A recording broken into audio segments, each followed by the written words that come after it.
Today I'm with Greg Jemmeson from Jemmeson Fisher, Solicitors and Accountants. Good afternoon, Greg. Hi, Brian. We're going to talk about contracts again, and we're going to talk about deposit bonds and what would be the pitfalls when you're exchanging with a deposit bond. Now, what a deposit bond is, it's not a deposit as such.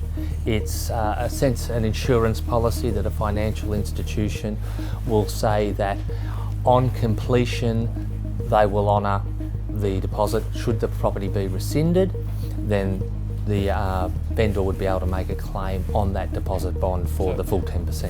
So it's a promissory note, really? Essentially, yes. So on completion, the financial institution, rather than honouring that deposit bond, would then just provide the 100% settlement funds opposed to that. One of the essential things that agents have to remember is that there is no obligation upon a vendor to accept a deposit bond. So they need to clarify with their vendors first whether they will accept a deposit bond before they make any representations to prospective purchasers. Now, the problem with the agent is also noting the new contract has a default provision that says no to a deposit bond, so they need to check first whether that tick box on the front page has been ticked, allowing a deposit bond. I suppose the biggest negative here for the agents is obviously they're not holding any monies in trust to cover their commission.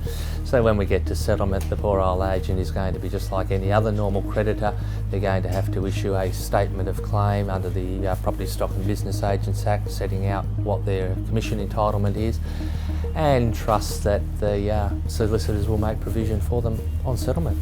And when exchanging the contract, what do they write in for the 10%? They still write in the words 10%. And do they need to put deposit bond next to that, or? No, they don't. No, they need to obviously retain a copy of the deposit bond. Best practice would be actually to then provide it to the solicitors for the vendor. We found with some deposit bonds they have a start and finish date. So it's obviously a good advice to make sure that the finish date is well after the settlement. Certainly. How far after the settlement would you like? 2 weeks? Longer? I'd prefer there to be no finish date on them, but we need to be something that is significant.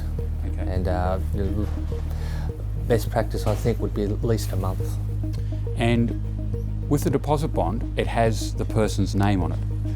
If the spelling on the contract and the spelling on the deposit bond was slightly different, could that render that as an issue? As a possibility. Very similar to a bank cheque, where in a bank cheque, if the names are not correct, they can be rejected. They will be rejected.